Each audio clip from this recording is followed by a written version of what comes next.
Hey, y'all, what Tim say? She said 5 in the morning. I wake up to fight for my earnings. Fear in my mind is a warning. Pray to the one you rely The in. Struggle of Motherhood podcast. As y'all can hear, my voice is gone. It is gone, gone, gone, gone, gone. But I'm going to try my best to get this content out because I got to keep it going. I wanted to get on here today and talk about the woes of the daycare blues. And if you're a parent of children from ages 6 weeks old to about 5 years old, then you know what I'm talking about if you ever had to put them in daycare. It seems like every other week your child is sick and has to be home from daycare, and you have to miss work and make other arrangements. And what other arrangements can you make for a sick child? And then you have daycare providers who say, you have to leave your sick kid at home and such and such and such. What real parent do you think is out here like, yeah, I want to send my sick baby off to the daycare for someone else to take care of them while they're not feeling good? Come on now, that makes absolutely no sense. If you had another choice, of course, you would be at home to take care of your baby. But you have to make the decision of, okay, do I get my child well enough to go to daycare and I could go back to work, or do I continue to miss work and I'm unable to pay the bills? These jobs nowadays, they don't care if you sick, your baby's sick, your mama's sick. They don't care. You got to come in and you got to report for duty. That's all they care about. Excuse me, y'all. Water break. Like I said, my voice is going. So I'm gonna have to drink some water so I can be able to talk.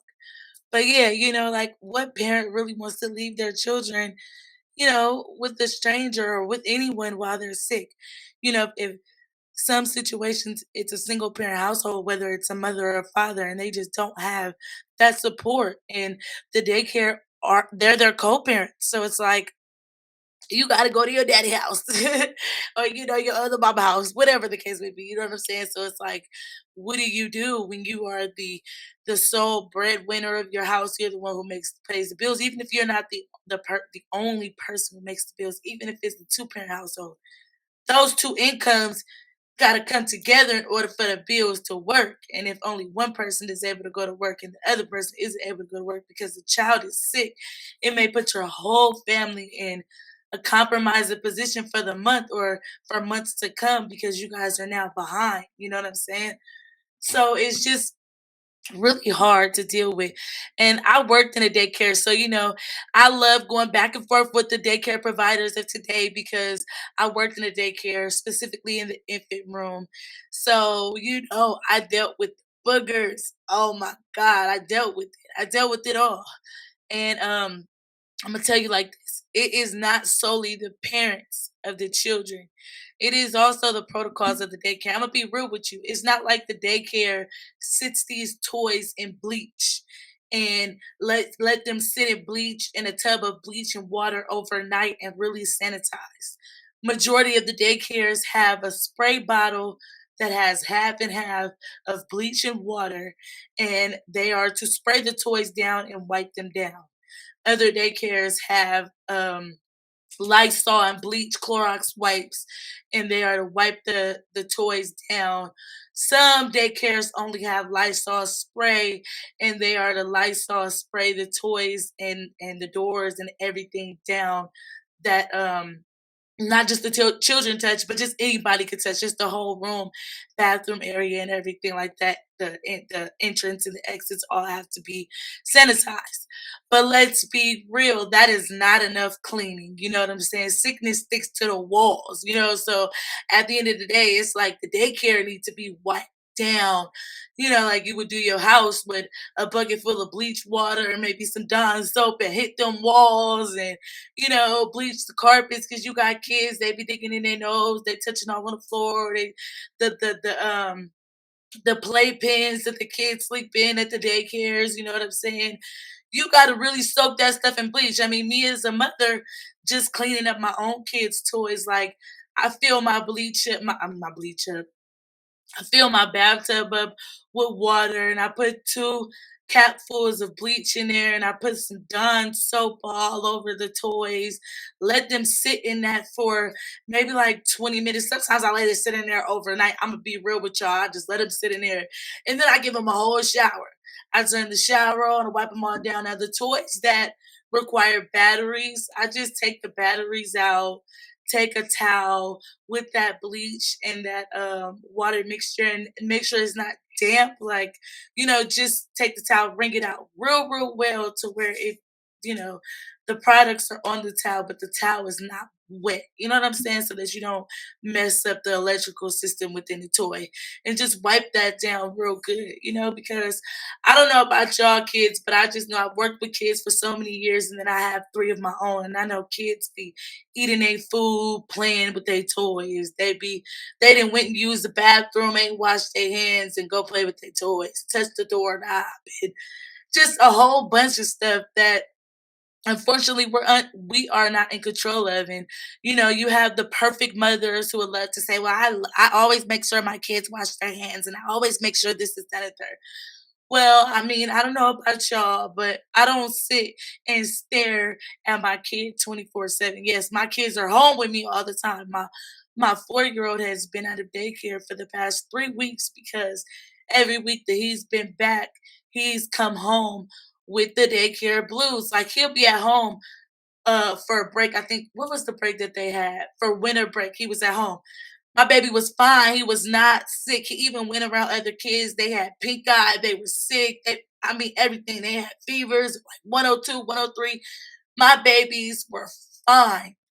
Soon as they go back to school, soon as they go back to daycare, it really was daycare. I'm not even gonna say school because as soon as my son went back to daycare, here he come hacking, as my mom and my grandma would say. He was coughing up his lungs and snot, green snot everywhere, and boogies in his eyes. And I'm like, oh, come on, man. And so take him to the doctor, and they're like, he doesn't have COVID, he doesn't have the flu, he just got a common cold, seems like some type of virus.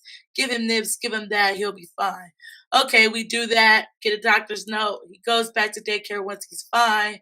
2 days later, the boy is back home, same symptoms. The daycare is like, well, we got a note from the doctor. The doctor's like, he's cool, keep sending him back. Me as a mother, I'm like, nah, man, him having boogers of any type, him coughing of any sort. I don't want him to be around other kids because I don't want to drop my kid off.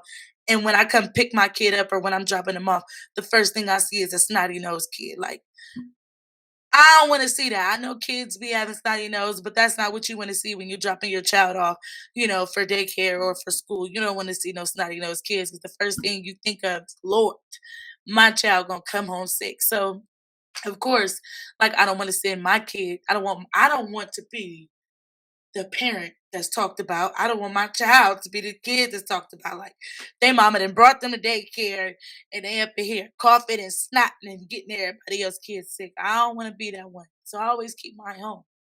And the daycare has this thing though, even with green boogers and coughing, if they got a note from their doctor stating that they simply have allergies, they can come back to the daycare. And it puts you in a rough spot because you're not trying to send your child anywhere sick, especially, nose running and coughing and things like that. But the doctor's like, they're fine to go back. The daycare's like, the doctor said they're fine to go back. So now you have your child who possibly has allergies, seasonal allergies, or whatever that's acting up. But regardless of whether it's allergies or a cold, is germs coming out of their body, coming in contact with another body that has their own germs, and those germs together are supposed to mix and they're gonna get sick. It just is what it is, you know what I'm saying? So it's a real tough spot to be in. I tell all my friends, when they be like, I never could put my babies in daycare. How'd you do it? My third baby was well, I'm not gonna say that because my oldest daughter, she did go to daycare when she was 2. And the only reason why she went to daycare is because we were living in a shelter. And while we were living in the shelter, the mothers had to work and we had to be a part of these programs. And while we were a part of these programs, our children cannot be with us. So they had to go to the daycare on on the campus, on the ground. I don't want to say campus because I guess it's school. I don't know. On the property, the daycare was a part of the property. They had to go to the daycare if they weren't in school. And of course, my baby was 2, so she went to the daycare. Um, but that was right there. I was literally able to, on our little lunch breaks, because I worked in the kitchen, on our little lunch breaks and things like that, I was able to go pop in, check out my baby, which I can't do, at daycares now. But she was only in there for a total of 4 months. So she didn't really, I mean, she had like minimal daycare experience. It wasn't like super big. And she got back and forth sick, but we were living in a shelter. It was a really nice one, but I mean, we live in this shelter with a whole bunch of different people with different germs, different ways of life. Some people wash their hands, some people don't. Some people sneeze in their hands, some people sneeze in their elbow. I mean, is it their elbow? Yeah. Some people sneeze in their elbow, some people sneeze in their jacket, some people sneeze in the tissue. You know what I'm saying? Some people will sneeze and cough right in your face and not even care. You know what I'm saying? So it's just like living there with a whole bunch of different people in that environment. My daughter got sick a lot.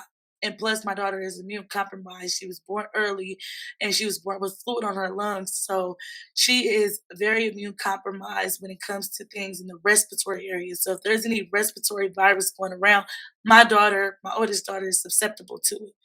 So, I was already expecting that with her. But when I had my younger children, they were fine. My middle child really didn't get sick all like that. She did once she started going to daycare. When she turned 2, she started going to daycare. And that's when all of a sudden she was getting pink eye and all. It was like, what in the world? Like she getting hand, foot, and mouth, like back and forth. And I'm like, come on now. First of all, what is hand, foot, and mouth? And what is going on? I was just like totally thrown off by all of this stuff. When I was a kid, I have seasonal allergies. So like how I sound now, I always sounded congested and stuffed up, voice gone. I got tonsillitis a lot and strep throat. So, it's normal for me, but my kids didn't have that issue at first, so I didn't think I had that problem. But they do. Their allergies, once they start acting up, they're in full blown effect. So with that being said, if they're around anyone who is sick or having an allergy flare up, if they're around them for 2 seconds, and it happens to be during the season that their allergies are in a flare up, they are going to get the worst of it. So for me as a mom, it gets a little hard because I'm like, dang, the daycare and the school are my co-parents literally. Um, and it's hard. I have to go to a lot of brain scans. I have to do a lot of things that I have to do that my children aren't allowed to go to. And it gets really difficult for me when they are sick like they are now. They're at home with me now, they're taking a nap. And it's a little difficult for me because it's like I got things to do. And even if they weren't, I mean, if they weren't sick, then I would be able to, drop them off at a family member or reach out to someone to help me to watch them or something like that. But if they weren't sick, they would be at school and daycare. But just to say, like, if I didn't have the daycare as an option, and I had a family member or a friend that could watch them, I'm definitely not gonna leave my children with them while they're sick. I just don't feel like it's fair to the person who is now responsible for watching them to possibly get sick, because you had to handle business. Because at the end of the day, even though we have to handle business, our children are our responsibilities. And I'd rather me get sick with my children than for me to, send them with somebody else so I can handle my business and they get sick and I get sick. Now everybody's sick. They get in their house sick and it's just not worth it. So it's a real big battle. And I felt like bringing up this topic and seeing how other moms and other parents felt about it because I know it's like such a big thing. And it's like, well, what do you do? Um, I personally feel like in the daycare area specifically, because I hear, you hear kids get sick at school, but normally when kids get sick at school, it's normally like TK through I want to say second grade when your kids are still kind of trying to learn proper hygiene as far as washing their hands and wiping themselves correctly and things like that. Eating correctly and things like that because I know I have an almost 7-year-old and still sometimes I catch her eating her food with her hands and I'm like, dude, like, come on now. Even though I make them wash their hands before they eat, I mean, kids just do. gross things, whether it's conscious or unconscious. They'll be sitting at the dinner table and might pick their nose and then eat their peas with their fingers. It's like, come on now. Why did you do that? Why did you do that? But I just felt like this conversation needed to be had and needs to be opened up because it's like, what do we do? Like I was stating before, I feel like the daycares, for them specifically, they need to clean more thoroughly. You know what I'm saying? I know that it might be a little bit more costly, but like offices, like when I worked in the office, we had a sanitation company come that cleaned the entire office, and we had to leave out of the office for them to clean it, and they cleaned it down. And we always did it towards our lunchtime because our lunch was an hour, because it needed exactly like an hour. They put some type of sanitation around the entire room once they cleaned everything down, and we had to be out of it for 30 minutes. Oh, we had our lunch for an hour, so they came in the first half. We would still be in there, and they would tell us to leave out, and then they would finish the second half. And you know, it cut the sickness down because I worked at a community center, so we had children and elderly, and we had to make sure that we kept things sanitized. And I feel like it's the same at the daycare. I know it's a little bit harder at the schools, but it needs to be the same at the schools because you know you have kids going into the libraries and they touching all on the books, and they digging in their behinds and they digging in their nose and they coughing in their hands and they sneezing in their hands, and they're touching all of this stuff, and then the next person is touching all this stuff, and the librarian is touching all this stuff, bringing it back to her house and then bringing it back to the school. And I feel like if the pandemic taught us anything, it should have taught us to be more aware of our hygiene because people just seem to, and a lot of people be like, oh, I wash my hands. And I mean, yeah, I mean, literally before the pandemic happened, I thought I washed my hands properly too. But I see that now it's like, no, you have to wash your hands a little bit more than you normally would. I keep a pack of Clorox wipes in my car. I have some in my purse. I have some Lysol spray in my car. I have some hand sanitizer in my car. I have it all around the house. And, every week, once a week, I take a bucket with some bleach, some warm water, and some Dawn dish soap, and I hit my walls and the baseboards and every door in the house and all of that stuff. And it's hard to keep up with because my kids love touching my walls. Oh my goodness, like I have to get on them. I have a 10-year-old, a 10-year-old, a 6 almost 7-year-old, and a 4 almost 5-year-old. So my 4-year-old and my 6-year-old, oh my goodness, like y'all, that's a whole nother topic for a whole nother video. But that's all I had to say about this topic today. I'm sorry, I'm fumbling over my words. I hope that it was insightful. I hope you guys were able to understand me with my voice being gone. If you like the video, you like the content, please like, share, subscribe, tell a friend, and y'all have a nice day. Until next time, y'all be well. On me, fighting to give up my pain, fighting to be on my lane, my mind running to the other side. When I try to live my life, then it tries to take me out. Tell you what I need right now. I really need, yeah.